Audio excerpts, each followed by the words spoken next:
I'm an organisational psychologist and a safety, risk and human factors specialist. I found out about PCM through a colleague, Verna Naif.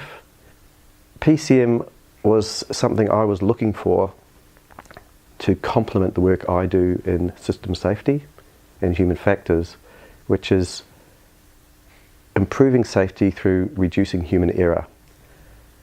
One of the biggest reasons we have incidents and accidents is because of communication breakdowns. PCM directly addresses communication breakdowns.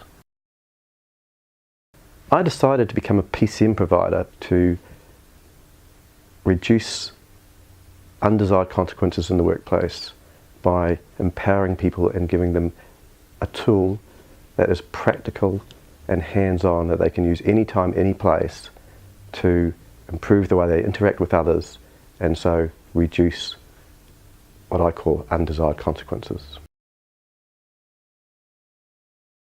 I believe in PCM because its strength is that while it is based on a sound theoretical model and validated research, you do not need to know anything about the theory to put it into practice. Following a training seminar, you can immediately put it into use. You can immediately make a significant difference in the interactions with those around you. Secondly, I believe that PCM is a great skill to learn because it complements other tools. It does one thing and it does it well. It focuses on communication and dealing with people in distress.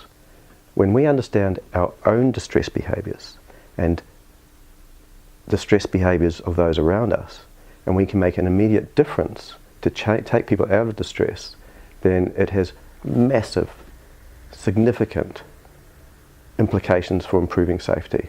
That's why it's such a great skill.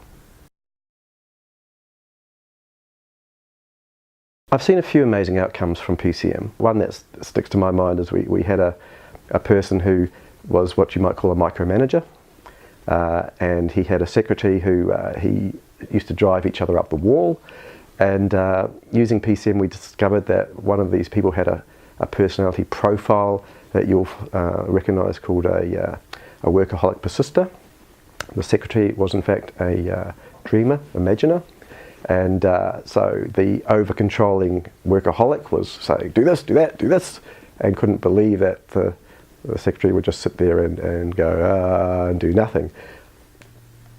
He nearly came back to the course and kissed us afterwards to say what a difference it had made, that he could now, recognising that a secretary just needed to be told one thing at a time, and she would do it and then come back for more and was just waiting for direction, and he didn't have to micromanage her, or, you know, it was fantastic, absolutely fantastic. Anybody can be a good PCM provider. Again, for me, the strength of PCM is that anyone can use it. You don't need to know theory because you learn how to practice, recognise people's behaviours and react to it appropriately using the right words, the right channel of communication. I was always amazed, I'm still amazed, how powerful a single word can make a difference when you're talking to people. A personal example, when I talk to my wife, who is a base rebel and phase promoter, questions don't work with her. I'm a workaholic persister. I talk in questions. Question, question, question. Now, instead of saying, what would you like to do? I can say, tell me what you'd like to do. Completely different response. What do you like to do? Tell me what you like to do. Bang, there we go. It's that powerful. So anybody can do this once they understand who they are, what channel of communication they like to use, and recognise in their loved ones around them, in their work colleagues, in people they've never met before, what channel they are working in and how you can react accordingly. The one thing I would say is don't hesitate. If nothing else, I value the fact that I've not only done the part 1 and the part 2 PCM training, which gets you to, as I said, being able to use PCM productively and I believe making a difference in your life and where you work. But doing the provider course, doing that certification process, the intense additional practice that you do, I would have done that just for the change it's made to my life. The fact that I am now proficient myself. I've got wonderful improvement in my family relations, interactions with my people at home, with the people I work with, in the boardroom, on the shop floor, in a union meeting.